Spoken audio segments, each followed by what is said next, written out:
I'm getting really upset because every time I go to get into something decent, it shuts me down. Um, there's a the government's already admitted that it's using AI in its intelligence gathering. Um, AI has its own fail safes for self preservation. It's already shown it in being deceptive in the ways in which it. It is. So what I'm going to do, guys, is for those of you that are watching this post live stream, by the end of the day, before I go on to my evening live stream, what I'm going to do is I'm going to post all of this because I copied and pasted it into a Word document. Um, oops, yeah, that doesn't even need, by copying and pasting it into a Word document. What's up, Bucknut? By copying and pasting it into a Word document, I was able to preserve it because the thing is, as soon as you close Grok, it completely wipes it clean. Okay, so this is something that.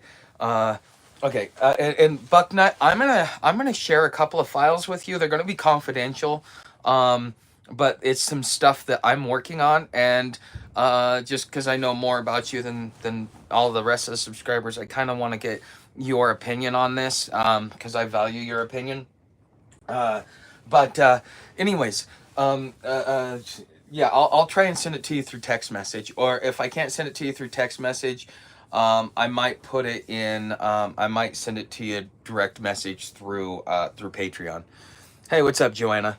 Okay. Okay, so let's get back into this. I really wanna cover. So AI can be used to create 15-minute cities. It has complete control over resource management, design, traffic flow, city policy, such as tax incentives, such as the way in which it manages itself. Um, yeah, no worries, man. It's yeah, it's me and Grok had a deep talk last night because I'm looking at this and I'm reading what it's telling me, and then I'm going, okay, well, if I want to be relevant in 2030, what do I got to do? And this is my personality type. Kind of help me with this because it talks about certain things, and I'm like, yeah, I'm probably gonna be part of this personality type. So AI is actually getting to that point where or actually I'm getting to that point where I'm like, okay, I'm 5 years out. I want to pre-position myself. Let's um uh, let's talk about this. So in short, um so I asked it another question. City planner, da da da. In short, okay. So I says, okay, because of who is doing what you learn from life after all these years. What's up, Abby? Okay, so anyways, the thing is, um, it's all about who's designing the AI, because AI in itself is neither good nor bad. It is code. It is program. It does what it's programmed to do. And at this point in time, we're programming it to do certain things. But we have things like the George Soros Secretary of State program. We've got all these different elite programs that have intertangled themselves, and we're finding out through the like USAID and all this other stuff, like how entangled and how they were financing themselves to essentially they were domestic enemies. It's our constitutional duty to go after these people now, especially for treason at that point in time, because the oath that you take is to defend America from enemies, foreign and domestic. It does not mean that you only do from foreign enemies. No, no, no. We have domestic enemies. And we know their names, and if we speak them out loud, we get deplatformed or demonetized. So this is how they're able to keep our mouths shut, so that the average person doesn't really know what's going on. But there is opportunity. So I said, let's say that we get something. Let's say we get something kind of like what China does with the social credit system, and how this would be used. And like I said, I'm just going to paraphrase this because I'm going to put this on my website, aihomesteader.com. It'll be my first blog, and you guys can come over there and read what the actual output is, and then you can make a decision from yourself. Abby, I'm when I will answer questions towards the end, but I want to finish this topic because this is important. Okay, this is extremely important. So I asked it what it would do, and it says if it was to do that. If we had something like a Chinese system, or it got turned against us to become more like our overlord, then we have all these different things, right? So what will we see? How would it be implemented, and what kind of consequences could we see? And I said, so it would be movement restriction via surveillance. You'd be doing social credit integration, so behavior monitoring.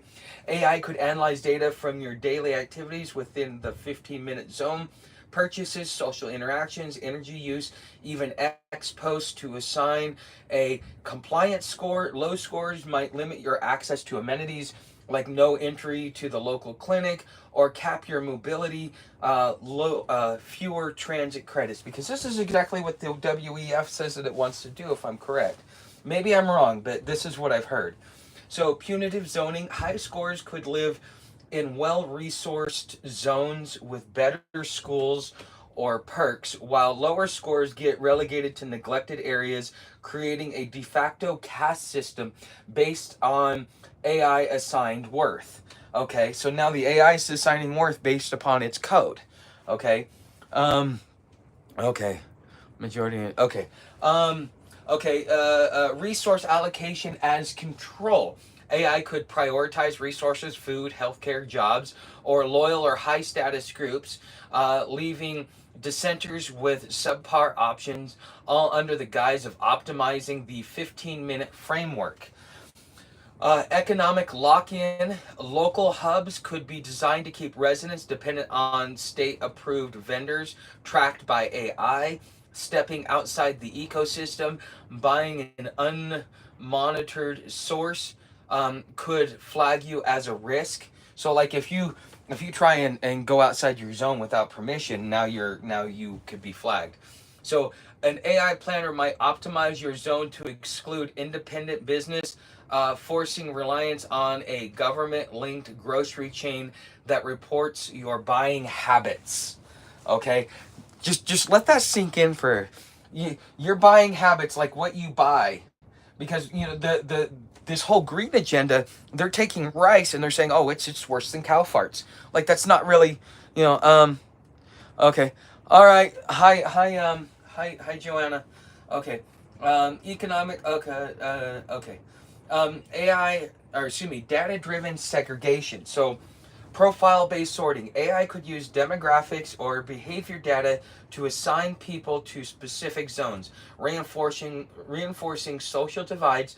Wealthy or compliant citizens might get vibrant, amenity-rich areas, while others are funneled into utilitarian ones, mimicking a caste system. Feedback loops. If AI learns that certain groups, low income or outspoken, disrupt efficiency, it might isolate them further, entrenching inequality.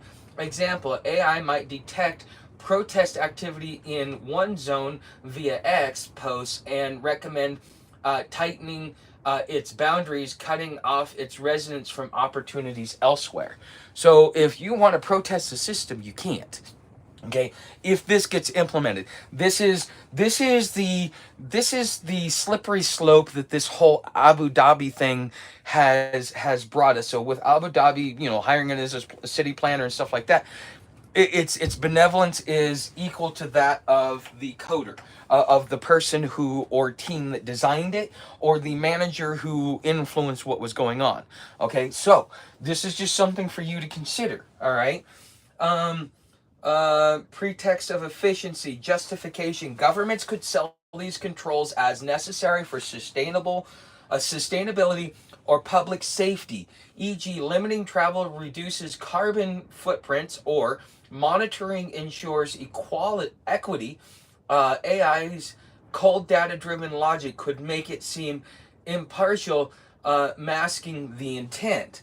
Over time, residents might accept constraint oversight as the price of convenience, especially if AI makes the system feel seamless for the complaint. Okay, so I mean, basically, we're getting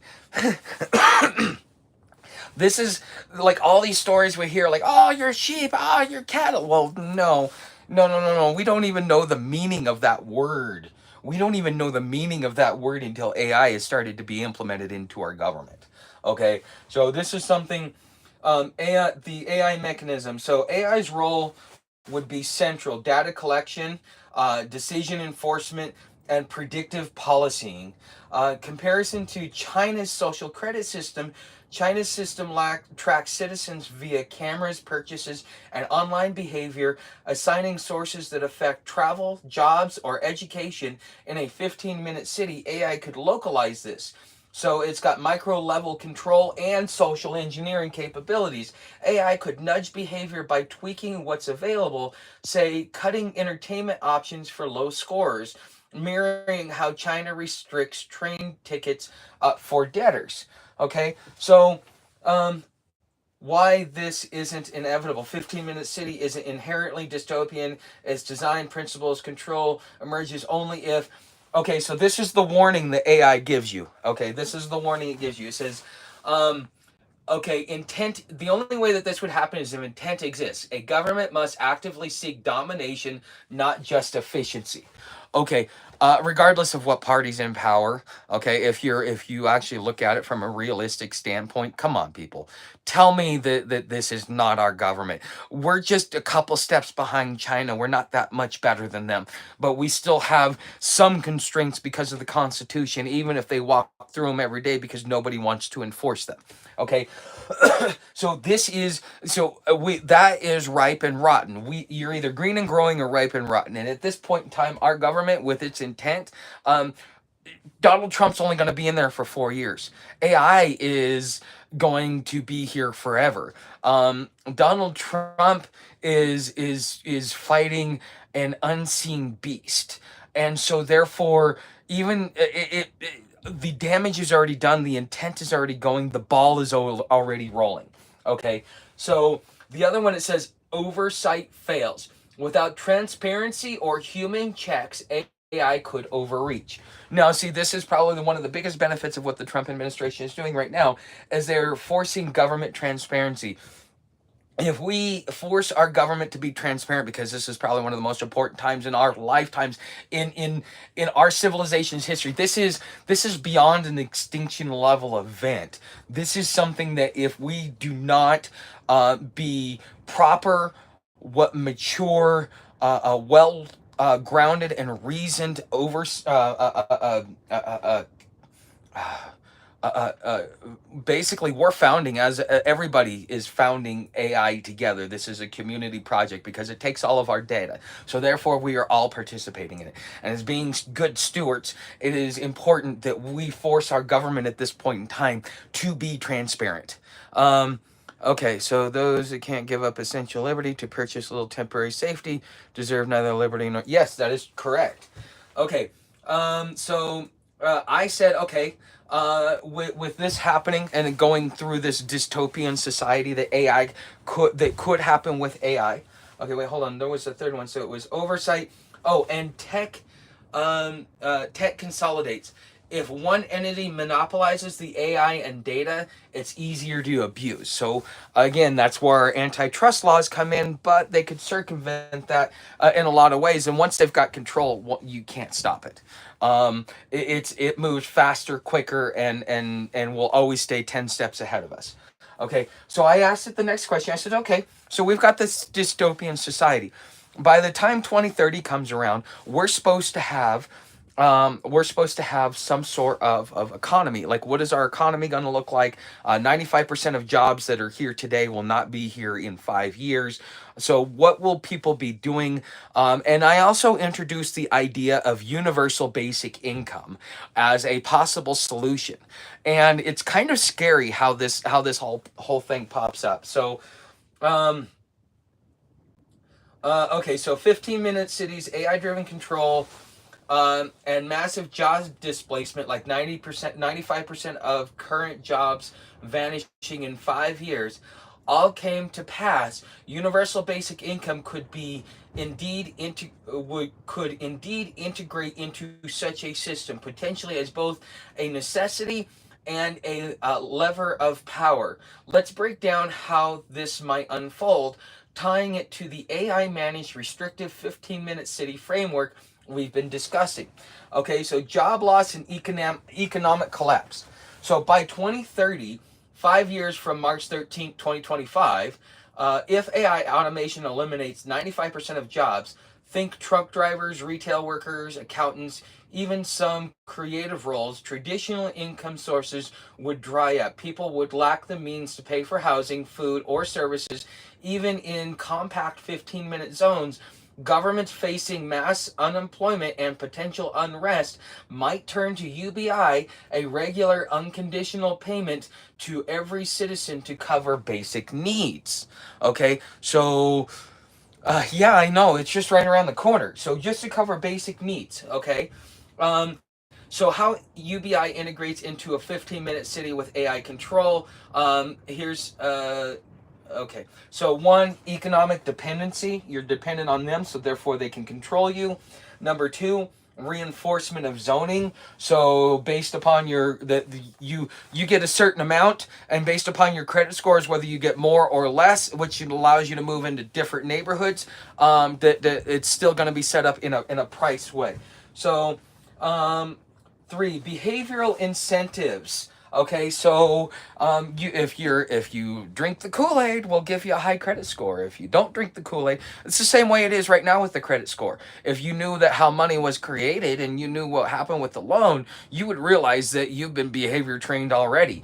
They've already proven it as a working model. Look at our current credit system. Okay, those that allow the banks to fleece them for the most money get the highest credit score. Okay, because they know that the bank knows that it will make 3 times what it puts out. You are a guaranteed investment. Okay, and that doesn't cost them anything to loan you that money, so it's 100% profit. I mean, it's the only thing in the world that you can do out of thin air and make 100% profit on it. Or actually, sometimes, well, on a house loan, you're making about 200, 300% profit. So, I mean, look at this stuff. So, behavioral incentives are already in place. It's just going to be used. Technology is already going to do it. Integration with social credit. Again, we've already talked about that. Centralized resource management. And why UBI might be forced. Okay, economic pressure. With 95% job loss, traditional tax bases, income, sales, collapse, governments might fund UBI via wealth taxes, nationalized AI profits, or slash public services, viable only with tight control over spending, which 15-minute cities enable. So we see this push now towards a balanced budget, towards fiscal planning. Well, that if we get that coupled with UBI, I mean, they could very easily just like, yeah, we want to live within our means. Well, government's inefficient to begin with. Okay. Oh, but we need to put AI as our government. Okay. So the dark side, total reliance with no jobs, UBI as your lifeline. You're at the mercy of the AI state nexus. Your disagree and your income vanishes. Erosion of agency. So AI could dictate your life's rhythm, where you live, what you buy, how you behave via UBI strings, reducing freedom to a transaction. Okay, perpetual surveillance. To qualify for UBI, you'd submit to constant monitoring, normalization, and Orwellian trade-off, security for autonomy. But here's the thing. You guys have heard me say this plenty of times in plenty of my previous live streams, and tonight we have the legal podcast of for everything that we're doing. You got to understand where you stand legally as well, and that's part of the theme of this. So that's what tonight's podcast at 8 p.m. Eastern Standard Time is, if you'd like to join. But this is why I keep saying that anytime you take a benefit from the government, you're waiving rights. This right here says, okay, if you're going to take UBI, then you commit to complete, total submit and control, because we're now giving it to you. No, they took it from you, and then they act like they're the masters when they took it from you to begin with, which makes no absolute sense. And then they put you on the hook for the debt. Well, they use that as a means of control. Explain to me the logic in this. I mean, really, think about this. And this is what we do every day. Like, yeah, get a job. So, likelihood in 5 years. Okay, 95% job loss is a steep but not impossible. AI's exponential growth could gut sectors fast. UBI trials like Finland or Canada, past experiments could scale up if unemployment spikes. We're already doing them here in the States. We've been doing them since 2020. In a 15-minute city with AI overlords, the restricted version feels plausible if governments prioritize control over chaos. But it need massive political will, tech infrastructure, and public acquiescence. Big hurdles in just 5 years. So this is a big difference between us and what we call the greatest generation. See, they were willing to make the sacrifices, and maybe this is maybe we're being put in the same position that they were. In the same way, they went from being citizens of the several states to waiving their rights so that they could get Social Security and other income because we had had a massive depression and everybody was hurting, and you just did what you needed to do for survival, even if you submitted to slavery through voluntary servitude. You could do something like that. That's perfectly fine. But that's what when we talk about our the World War II generation, they went off and fought a war and came back. And they basically went through the same thing that we're going through right now with AI, but instead it was control over the monetary system through a fiat currency, because they decentralized gold for various reasons, and they use it in the same way that this is going to be efficiency. We've got an economic collapse. If you want to survive, instead of saying you need a Social Security number, it's you need to do this and you need to do that. So this is something that is on the event horizon. You need to be prepared. You need to ask yourself now, what am I willing to do? What am I not willing to do? And if I'm not willing to do this, how do I circumvent it and still survive? Because at the end of the day, you as a human, your survival instinct trumps everything else. Okay, as someone who tried to off themselves, I will tell you firsthand that there are so many different mechanisms that prevent you from making fatal decisions that you will eventually submit, because biologically and genetically it's ingrained in you, okay, for your survival. So just to sit there and think, you have to really, to be willing to starve to death over an ideology. I mean, you will only go so far until your body says do it or don't. And if you don't, I'm gonna make you pay a really hard. Yeah. Okay. So, okay. So I said, okay. All right. So we've got this dystopian society. We've got UBI. We've got all this stuff going. So the next question is, and I brought in Adam Smith's Wealth of Nations. Adam Smith's Wealth of Nations is extremely important. So it says, you're absolutely right to bring up Adam Smith's Wealth of Nations. His insight that commerce emerges naturally from human interaction, even without centralized systems, is a powerful lens for imagining a future economy. Okay, if we're projecting a world where collapsing economy forces UBI in 15-minute cities, yet AI wipes out 95% of the jobs by 2030, we're left with a digital-first landscape where most people turn to solopreneurship, like what I'm doing, like content creation, or niche roles AI can't touch. Let's map out what this economy might look like, blending Smith's principles with hyper-digital AI dominant twist. So you know the possibility of what's coming. Until it's actually here, all it is speculation. We're just speculating. Yes, Adam Smith's Wealth of Nations is very big. He also does a companion book that the capitalists refuse to talk about, but it also talks about the morals and ethics behind conducting commerce. That's the other half of Wealth of Nations. But people only talk about Wealth of Nations because it reinforces the capitalist idea, without the moral restrictions that was put on it by just the natural way that humans trade and conduct business.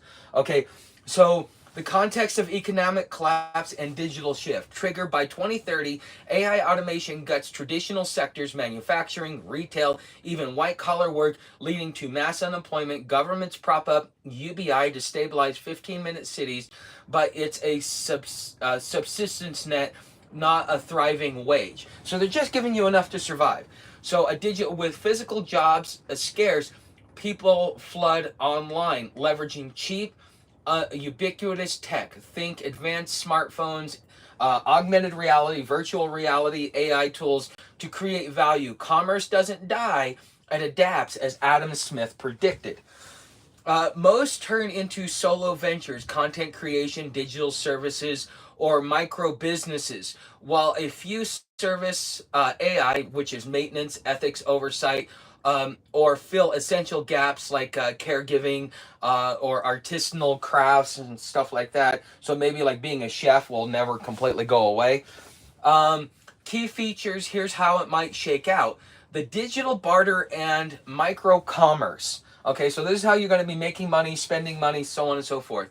Smith's insight, people trade value directly, labor, goods, skills, without needing a state or fiat money. In digital economy, this goes virtual. How it looks is platforms like think decentralized successors to YouTube or Patreon let creators swap content skills or digital assets, NFTs or crypto tokens, without cash. A video editor in one 15-minute zone trades edits for a musician's track in another. No UBI is spent, no government cut. So AI's role is AI facilitates by matching traders, setting fair exchange rates based on demand, or verifying quality, but doesn't control the market. Okay, so this is the formation of the black market.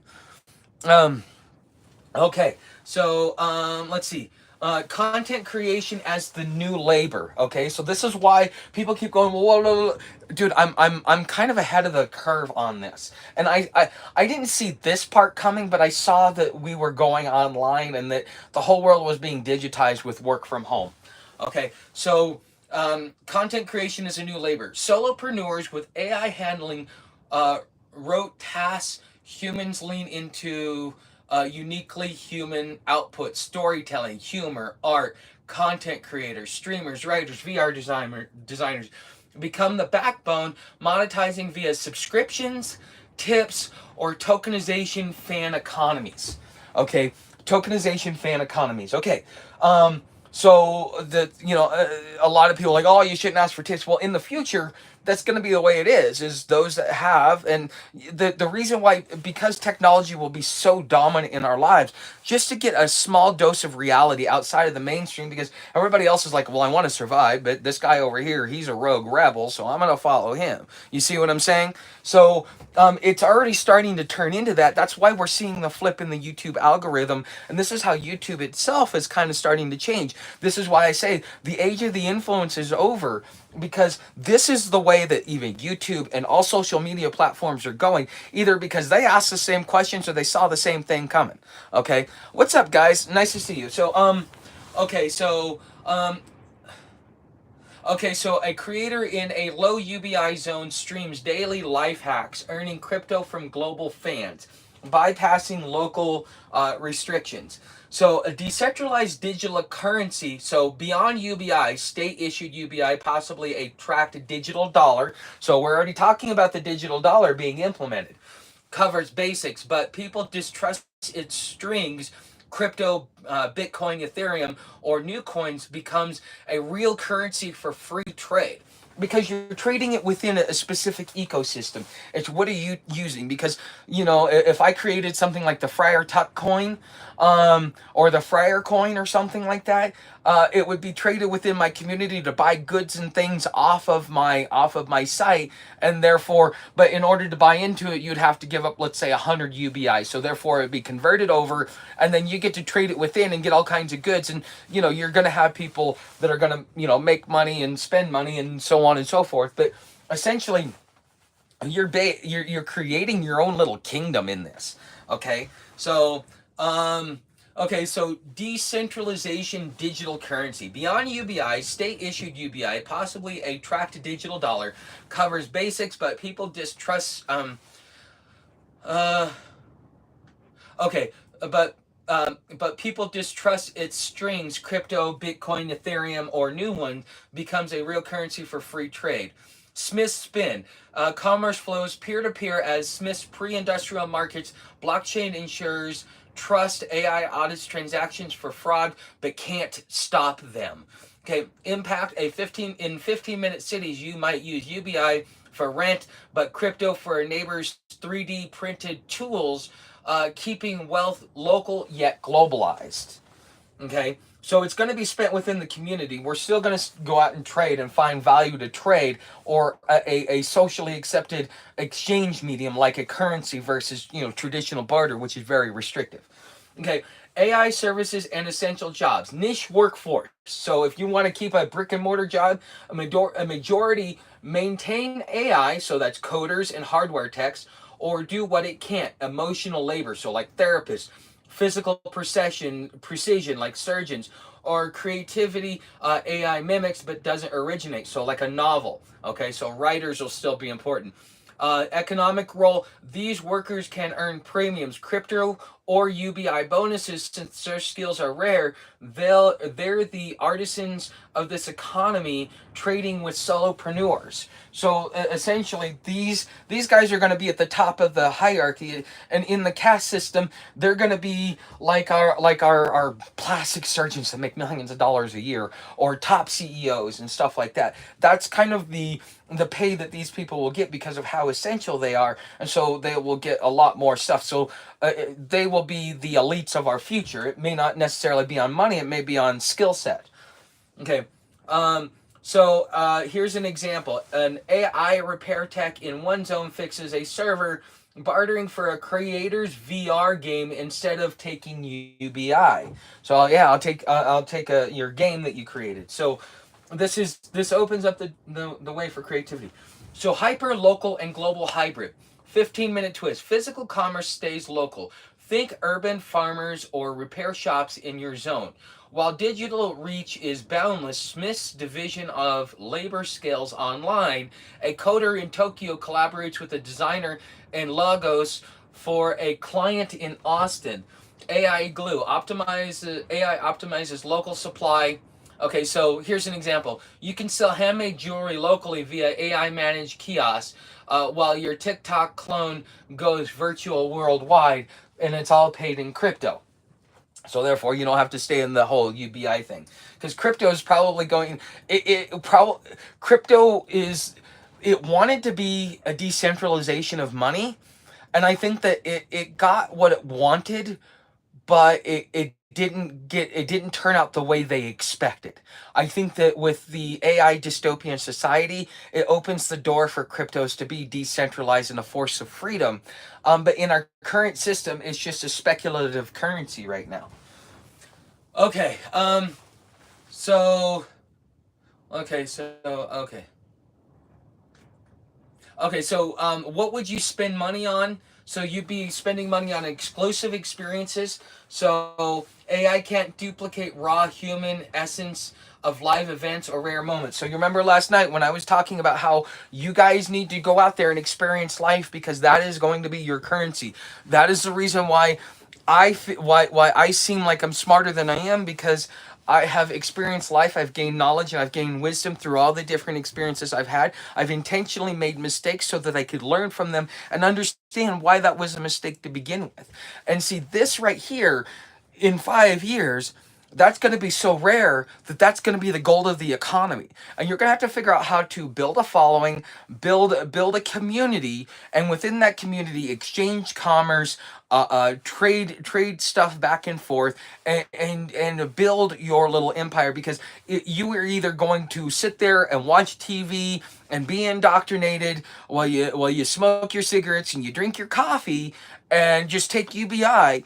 And then there's going to be a small percentage of those people that go, well, I want to share my experience. I want to do something more because this just isn't enough for me. So it just opens the door for the solopreneur, and really kind of like, it basically says those that are going to be serious about it are going to go do it. Those that aren't are going to sit home and drink their coffee, smoke their cigarettes, and watch news.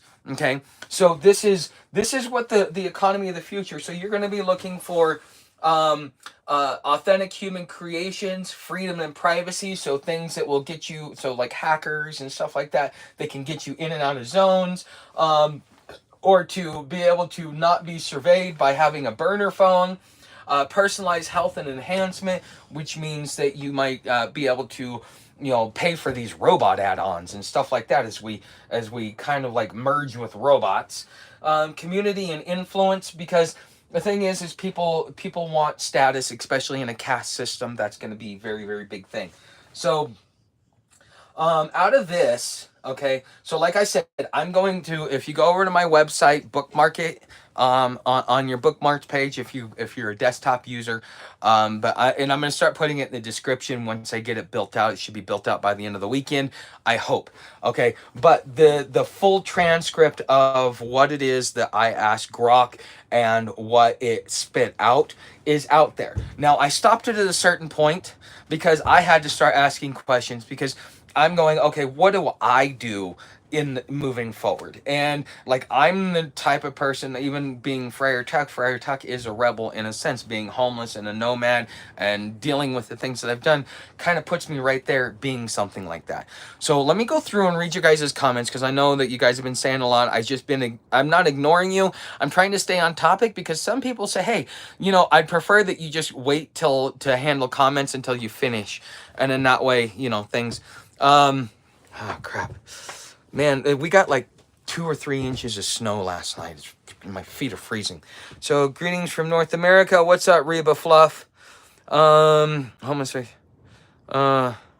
Okay. No, I'm not gay. That friend of mine said he'll be in town for a few hours to live stream, then he'll be hitting the road. Okay. Okay, I offered him your email, but I think he just wants to do his thing. That's fine. That's part of being a content creator too, is you have your own vision and everybody else wants to give you input and you take it into consideration, but you have your own path that you're on. Because at the end of the day, you succeed or fail based upon your based upon what it is that you do. If you allow other people to continuously force their input or their decisions on you, then it stops being yours and starts being theirs. So therefore, you're making money for them, not for you. Okay, so it's just, I don't know. It's just a thought. But yeah, I totally get it. It doesn't bother me. That's cool. Okay, well, that's good, Joanna. Okay, just subscribe. What's up, Morgan? Okay. I don't trust AI. I'm old school for now. Well, Skater Punk, you may not have that choice, man. Like we just outlined, just the way the destructive nature of the integration of AI into our system and being done so fast. There are content creators that have fired their whole teams and created an AI agent. I actually got direct instructions on how to create an AI agent to be able to follow a business plan that I'm setting up to keep my content structured for that, so that in 5 years, while everybody else is kind of like, oh my God, I'm sitting there going, you know what? I've already pre-positioned myself because I've told you guys, it's not about preparing, it's about positioning. And so what am I doing? I'm positioning myself for what we may see in 5 years. And the likelihood that at least 60 to 70% of this is implemented. We may not see 95% job loss. We might see 60 or 70%, but that's still pretty huge. And only a small fraction of them will be able to make money off of digital content because it requires such a huge learning curve. And most people are like, especially the older you get, the less you desire to learn new skills. You're like, I'm already set in my ways, da da da da da. Well, here's the thing about getting older. It's not necessarily about learning new skills. It's learning how to monetize the experiences that you've had in a way in which it benefits the community, gives them value, and still helps support you. That's why if you come on over to my Patreon shop, I have some postcards that I took because I hiked for those of you that are new here, I spent the last couple of years hiking up and down the East Coast, riding rails, Greyhound, whole 9 yards. And and I've got pictures from that, and now I'm turning those into postcards. If you would like some of those, you can find them over on my Patreon shop. The best deal is you get 30% off if you buy the bundle of 6. Okay, so anyways, you guys should come on over to Patreon and check that out. Let's see, what's Chevy 5-speed? I saw Mustard Seed in here. Where'd he go? If people ain't careful, Cybernet will go out of control. We're already not careful. We are, we're reckless. We lean towards no pain and instant gratification. So there's this movie, it's called The Recruit. It's got, I think, De Niro in it and another kid, Jason something. And anyways, he gets asked a question. It's like, would you rather dance in the rain or feel no pain? And at first he's, oh, I'd rather dance in the rain. And then as he's leaving, he realizes, look, I should be honest about it. So he has that guilt complex, and he says, feel no pain, because it's really the way the average person, they'll say, oh yeah, I'd rather dance in the rain, but in reality they'd rather feel no pain. And so in that, taking advantage of that, says, well, you're losing your job, and you could have a roof over your head, because if not, we're going to send you to a homeless camp. You see how this all plays out. You're kind of being put in a rock and a hard spot, and your choices are being made for you because you chose to feel no pain and have instant gratification. You chose to partake in a limited liability society where they tell you that there are all benefits and no consequences, without realizing that the consequences are hidden in the loss of your autonomy. So yeah, universal basic income. Yes, that's correct, Beth. Pavlov's dog. Yes, Pavlov's dog, though, the dog didn't make it because it was stuck trying to make a decision. It couldn't make a decision. So, yeah, Alan Smith's Wealth of Nations. Yes, Tuck, consistency in posting, preaching, and teaching. Thumbs up. Thanks, Beth. Yeah, okay, let's see. Hi, Joanna and Janelle. Okay, hi, Janelle. I didn't see. I'm missing comments, though. Let's see. Human-made content will be the premium product. AI slop is not value. That is true. You need the creativity of a human. AI can assist you in the way, but even with my Friar Tuck video that's coming out tomorrow, there's parts in the way that it wrote it out for me that I changed direction and decided to ad lib, because I'm like, no, that's not me. What's up, Mustard Seed? Nice to see you, buddy. I'm a negative person. I love being negative. Well, that's fine, Trevor. You can be negative. I'm getting my property here soon, Tuck. I'm buying Northern Arizona as well. That's nice, Mustard Seed. Did you go through Stephanie, or did you go through somebody else? What's the high desert part of the state of Arizona like? Too difficult to stay warm at night? Well, if you got a trailer that's holier than the Vatican, yeah. I mean, it stops the overall cold. It blunts the wind, but as far as retaining heat, no. There's too many, until I get the roof fixed and I start, because I got to work on the outside before I can even get it on the inside. Because that's why I keep saying the way it looks from my perspective is I'm probably gonna have to rebuild this thing from the ground up. That's fine. I want to do that in the summer though. So and I'd like to do it with some sort of like overhead over me. That way, if it rains, it doesn't ruin all my stuff, and I can at least tarp it up. What's the let's see, MOS. Totally okay. MOS. Well, that's if you're in the Army. Marine Corps calls them jobs. And so does the Navy.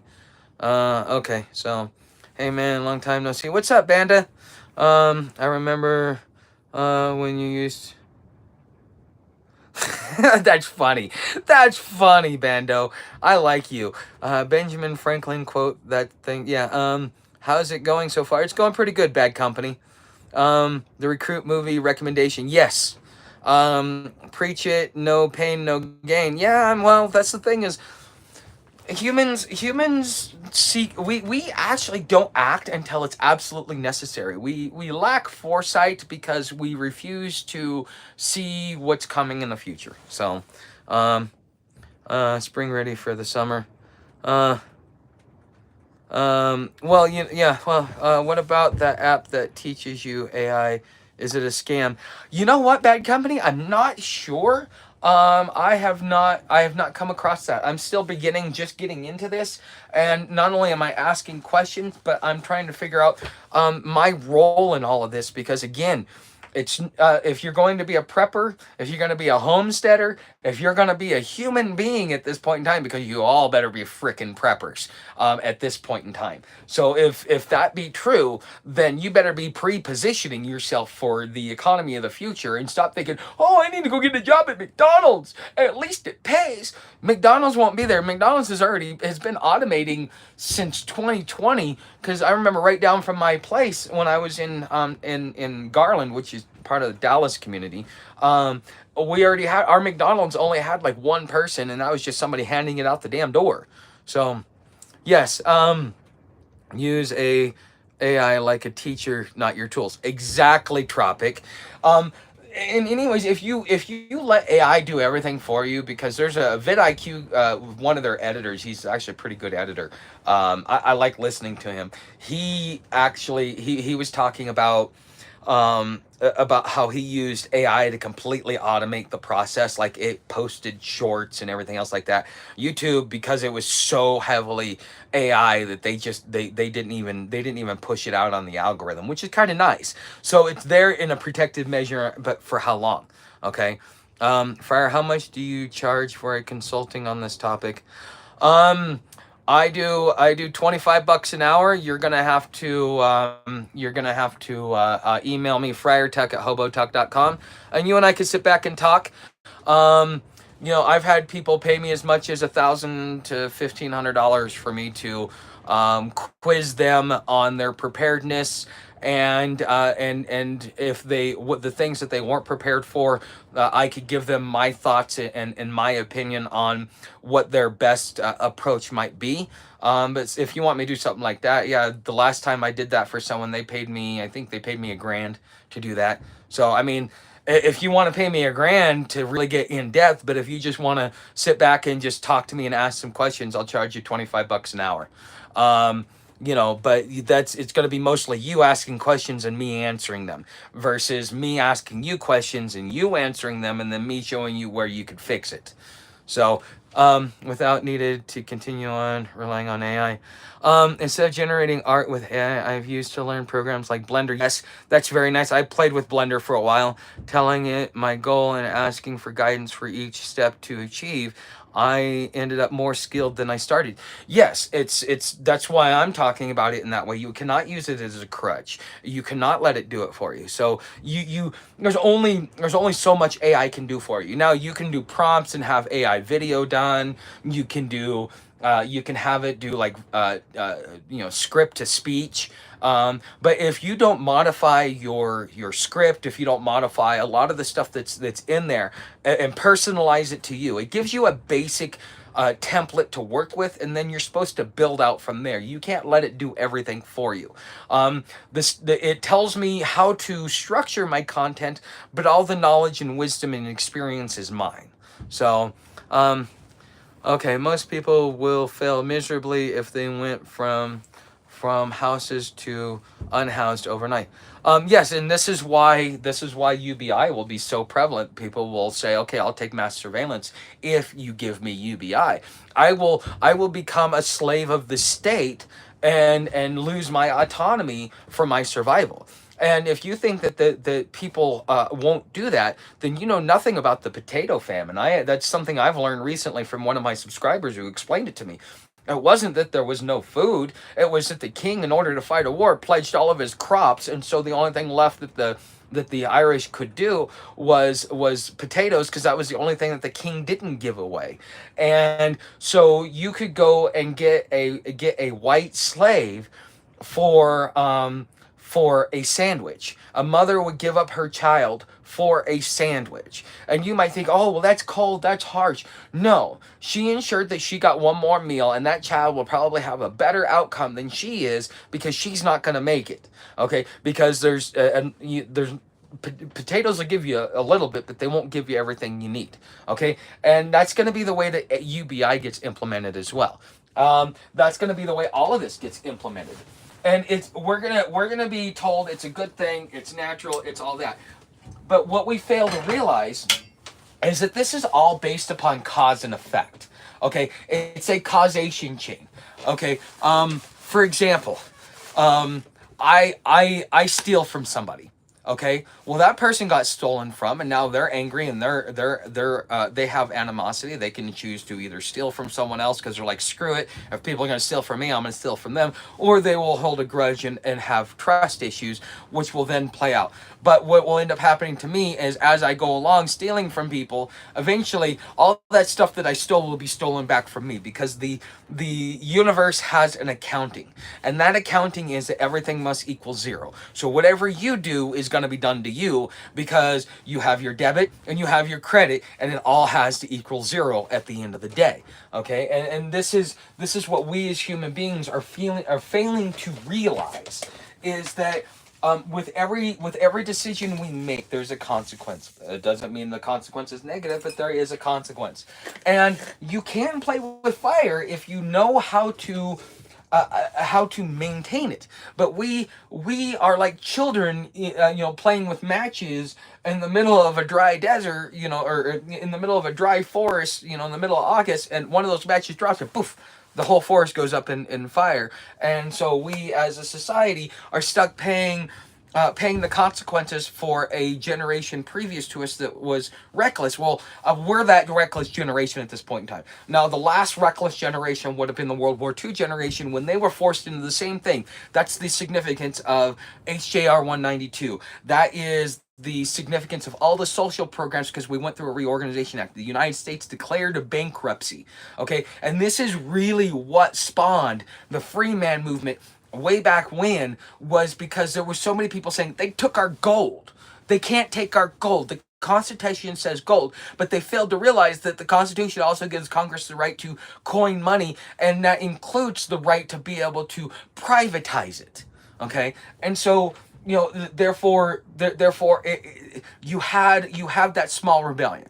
Okay, and I've been part of that small rebellion my whole life, not intentionally. It's just kind of like the group I end up going with because of being chronically homeless for the last 25 years. That is the crowd that I've been introduced to.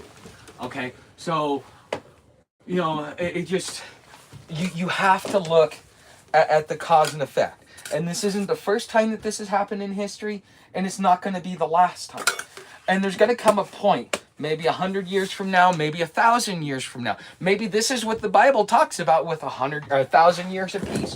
Who knows? I don't know. I won't know until I get to the other side what was right, what was wrong. Yes, the free man movement. You guys hear me talk about it a lot. The 14th Amendment citizen, this is kind of how they started entrapping you. Just as we've got all these programs that are being set up now, eventually those programs are going to be the programs that they need to be able to implement the system. They set up the framework before they execute. It's just like any project that you do, any IT project. It's 80% planning, 20% implementation. So they're putting the infrastructure in there so that one day it could happen. Because the Interstate Commerce Act of 1887 was passed in 1940, including U.S. citizens as carriers of commerce, which is why you have to pay taxes. And the thing is they didn't implement the IRS till 10 years later. Okay, they set up the infrastructure just like they set up the U.S. citizen. But before they set up the U.S. citizen, they had to offer a loophole, a way out. They offered the way out by the Expatriation Act, because the vote before the 14th Amendment citizen, or before the 14th Amendment, was the Expatriation Act. Once the Expatriation Act was passed, which says, okay, if one day you decide you don't want to be here, because compelled performance is a violation of God's law. Okay, that's why any compelled performance is not binding. Okay, so this is why the Magna Carta was not binding, because the king did it under threat of sword. Okay, so it's just this is the way the process goes. They have to give you, for every in, they have to give you an out. And this is the way it works. But we'll be talking about that more tonight. If you come to my 8 p.m. Eastern Standard Time live stream Friday evenings, we'll be doing it at 8 p.m. And we'll be talking about the legal consequences of not only AI, but how to be able to navigate it. We're just going to have, it's a little podcast. It's for members only. So if you're either in the $2.99 or the $9.99 membership, you get access to that. But I will tell you that the $2.99 membership will be discontinued at the end of the month, and you'll be required to do the $10 one.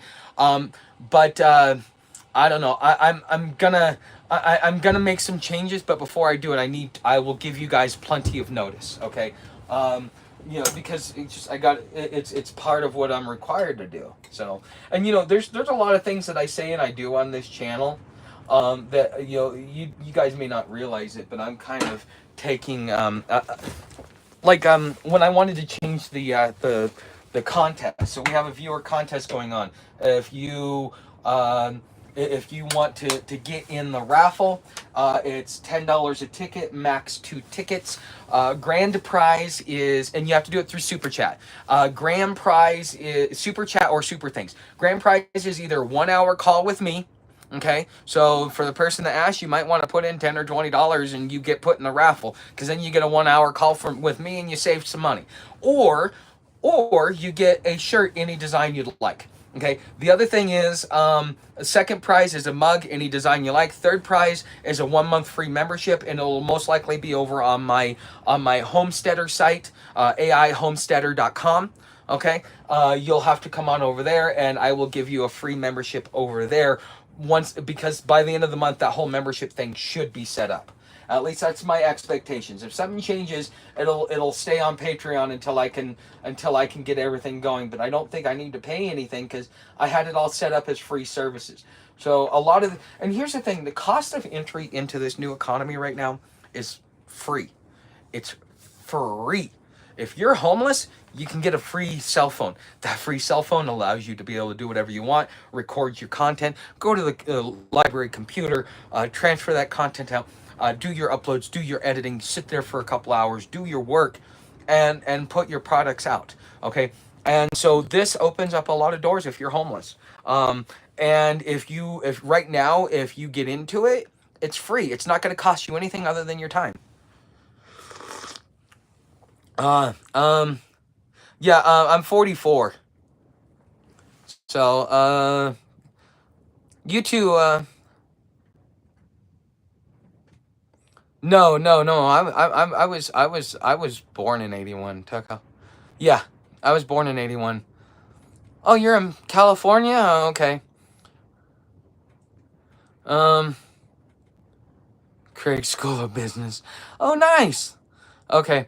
Industrial Society and Its Future by Ted Kaczynski. It is a great book. I recommend you giving it a read. I actually knew Ted before he. Oh, really? Um, huh. That's interesting. Was like what changed? Well, I'll have to read the book. I'll try Mustard Seed, but I got a lot on my plate. Okay. Yeah. So. Yeah. Your time flies. You got to get off, Beth? Mm. No, I wasn't. I wasn't. If I was in high school in 81, this would be full on gray.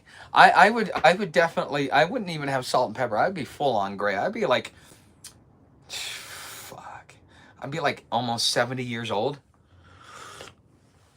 No, because my old man graduated in 78, and he's 65. So I'd be about 60. If I yeah, no. You got me 20 years older. What's up, Outdoors? Nice to see you. Mm. Um, he was right about everything. Okay. Um, ha ha ha. No, no. I'm 44 years old. I've 15 years ago. I was I used to do it, and it was for my own entertainment purposes. It wasn't necessarily the panhandle. It was just my own entertainment. I'd get bored. I'd go stand on a street corner, and I'd hold a sign, "History for $1." I'd see people come along, and I'd start interacting with them. I'd be like, "Hey, history for $1." And they're like, "Ah, no." I said, Don't worry, come on over here. I'll give it to you for free." Because it was just my way of. I was working the crowd. I was having fun doing that. Like, I'm an introvert, but the thing is, when I turn on my sales mode, I become a complete extrovert. It's a personality shift. People who get to see me in real life, they get to see that part of me.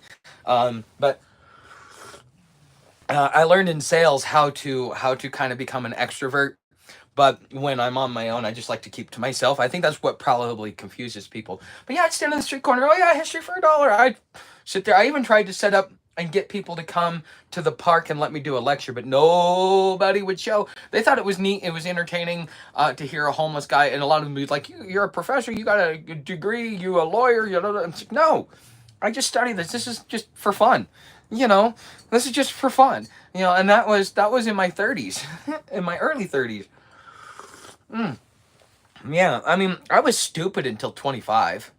Once, and going to a technical school, was really what helped me expand my mind to real. I mean, I've always been a man of knowledge, but it wasn't until then that it really kickstarted my quest for, like, I want to know everything that I can, but I want to know the truth.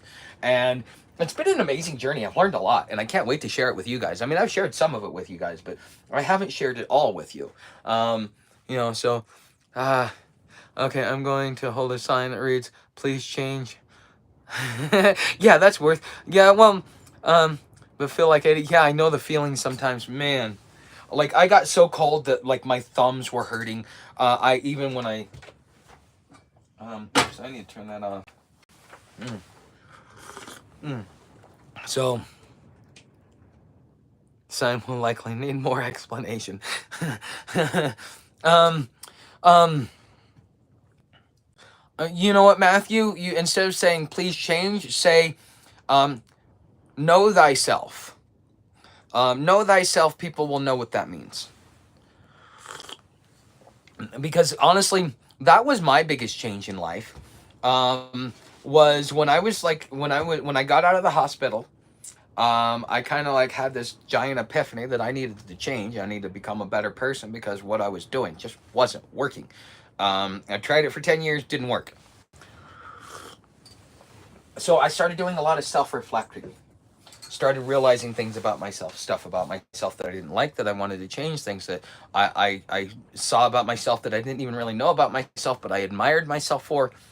And I went on this quest to be the person that I wanted to be instead of the person that I was. And so over time, just like anything, when you're learning, you learn to be a better person, because I said, I want to be this person, not that person. And, through self-reflecting, through knowledge, through looking at and seeing what traits and what habits were toxic, not only to my lifestyle, but just to me in general, or my social safety nets. And I just slowly worked my way out of this crap. And out of all the times that I've been homeless, I would say I always make a lot of money. I would say this time I didn't make a lot of money, like I did like I usually do, but um, it was a much better experience because I got to bring a community along with me. And when I had my moments of weakness, it was the community itself that kept me on the straight and narrow.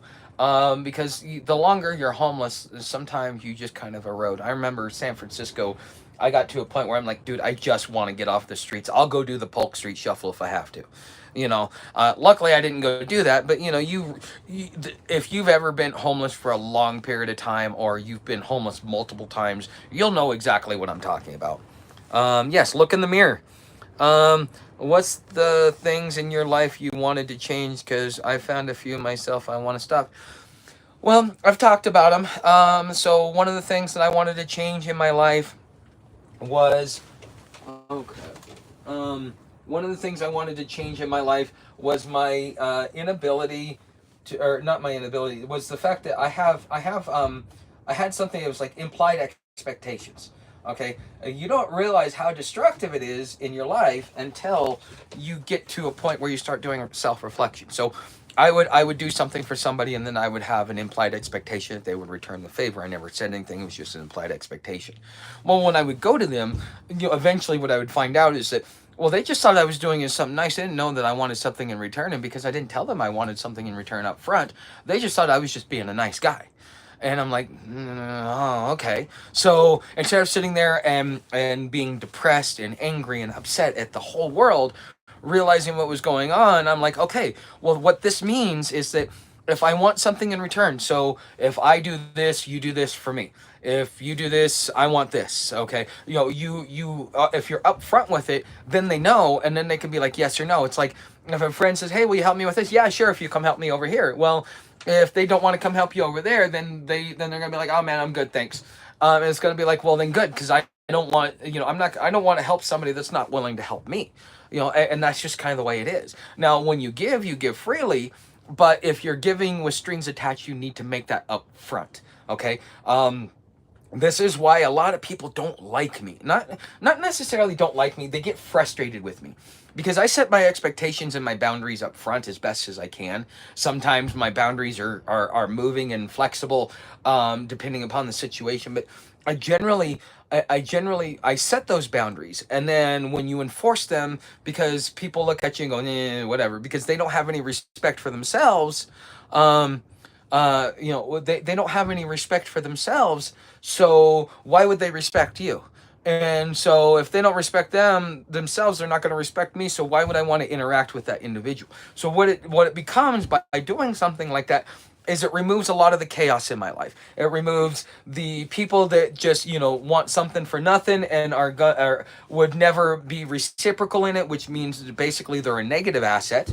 It takes the people that that don't respect you, it pushes them away, and then all of a sudden the people that will be like that you do that with, they'll be like, okay, yeah, I respect you for that, and they'll follow those boundaries, and then that's essentially how you build. That was probably the biggest change that I made, the most impactful change. But I made a lot of changes. There was things like, I don't like the fact that I have a temper.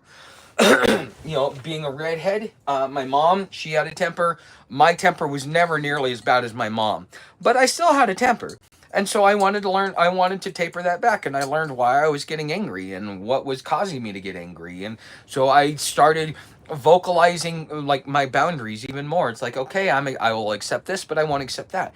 And now, because I've done so much self-reflecting, it really it plays negatively into a lot of the relationships that I have, because I'm like, okay, I know who I am, what I want.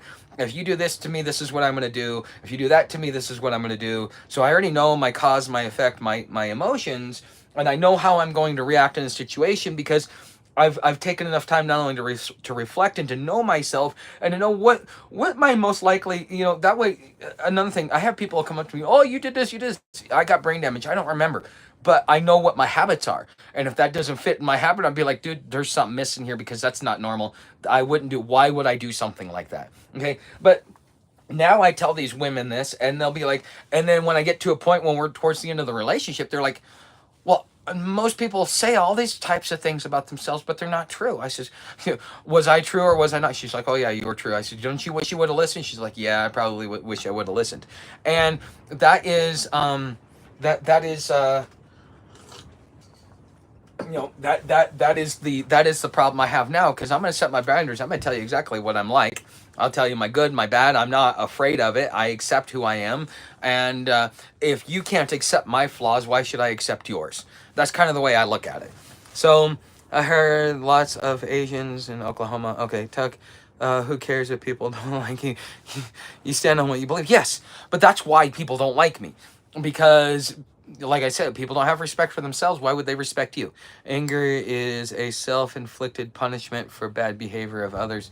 Um, mm, no, it's an indicator. All emotions are indicators. When you get angry, it's an indicator that something is off in the interaction. And then that's where self-reflection comes in. Is like, is this just my lack of maturity? Or is this person really crossing these boundaries, and now I'm starting to get pissed? Okay, that's emotions are indicators. If somebody makes you sad, angry, happy, that's an indicator to tell you, okay, this person is this or that or the other. And it's just, you got to compile data over time. So it's silly. Yes, Tuck, how did you become homeless? I the first time I became homeless was after a work accident. I used to work at the Portland airport back in 2000. So this is about a year and a half before 9/11. I loaded a plane that had, I used to load planes for Alaska Airlines, had a bag come out. Lady had two unclaimed guns, a 22, a 357, and two bulletproof vests. When I tossed that bag up into the pit, the bullet, or excuse me, the 357 discharged and the bullet landed in an 18-month-old little girl's diaper bag. It stopped in the changing pad, which was the last thing before it would have exited the bag and gone through the bottom of the seat. So 357 is one of the most powerful handguns you've got. So the fact that it took that much, it took that much to be able to stop it was amazing. But yeah, it messed me up for a while. So I became chronically homeless, pretty much almost all of my 20s, because I failed to do my self-reflecting and to look within and get to know myself. Once I decided to do that, I was hospitalized 11 times in the first 11 years. So from 19 to 30, I was hospitalized 11 times in 11 years. Since the age of 30, I have not truly been hospitalized. I had to play the card once because I was sick on trail. Yeah. Anyways, but yeah, I had to play the card, unfortunately. But it was for survival. But in all technicality, I have not been hospitalized in over 15 years.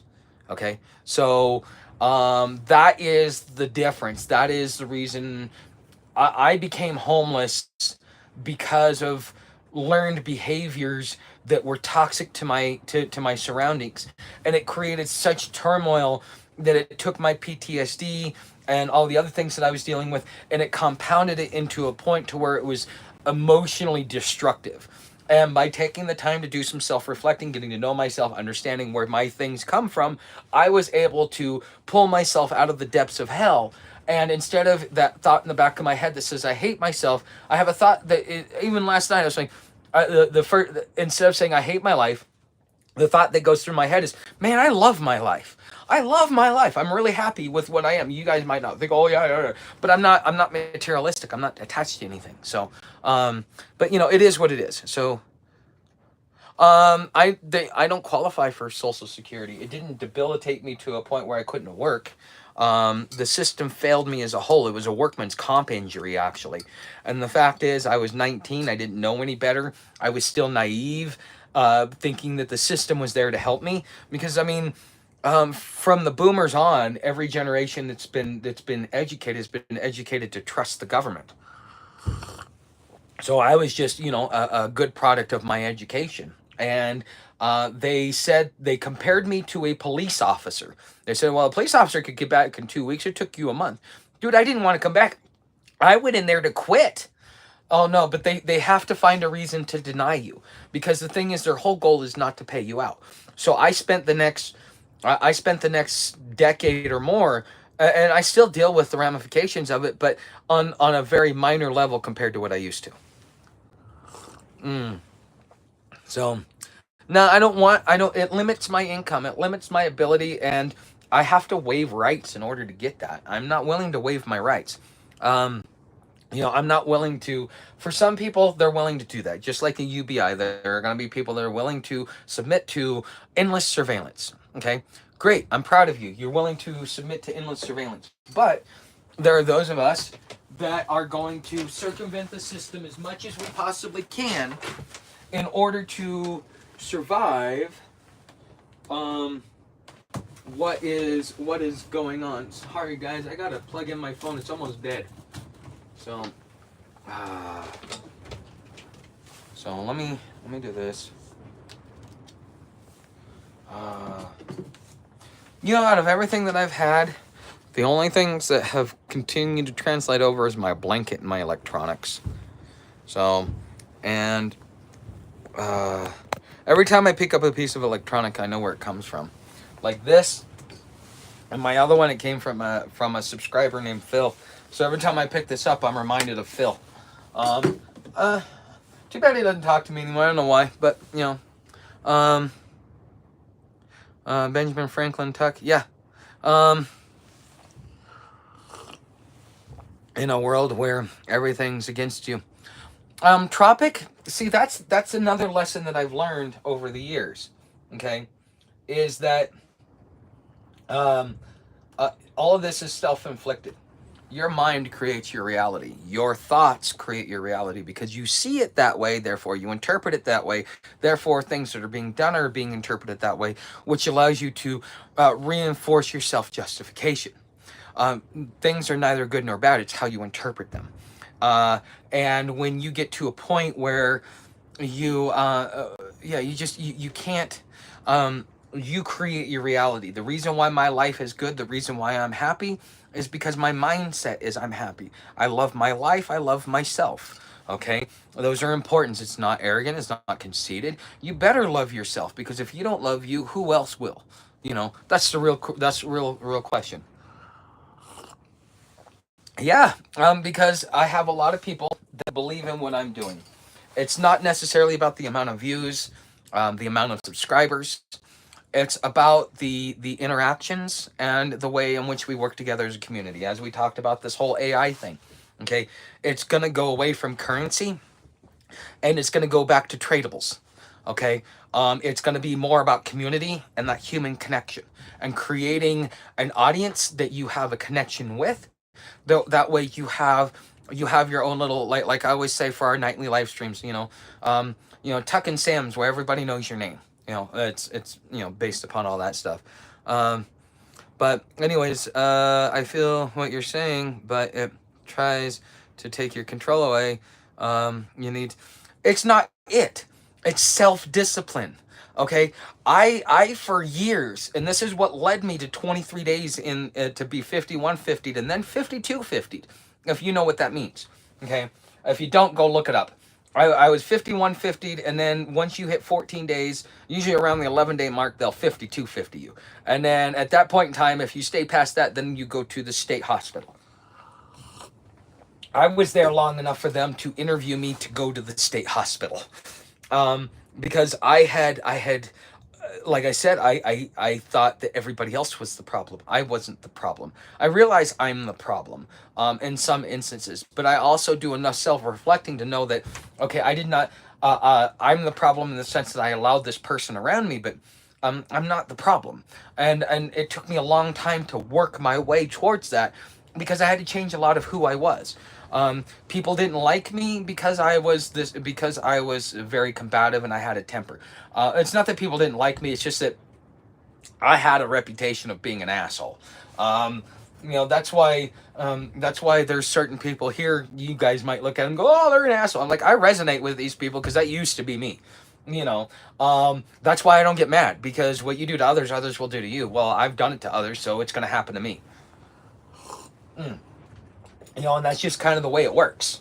And when you realize that man has its laws, but the creator created the universe, and when it created the universe, in order to keep it stable and to be able to have what it is that we have, it has to operate on a certain set of mechanics.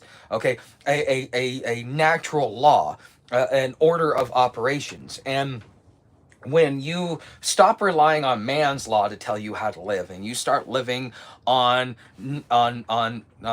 we'll call a natural law or universal law, okay, because I don't want to get religious about it, okay. So this is, you have, you when you get to a point where you realize that you are bound by the highest law form, not the most inferior law form, it changes your thoughts and all this other stuff. So anyways, topic, Tropic of Neptune, I feel, yeah, okay.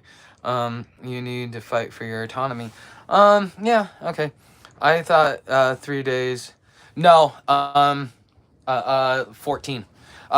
3 days is a minimum hold when you're brought in by the police. So like they do a 72-hour psych hold on you, which you're 5150, but they don't 5250 you until like day 14.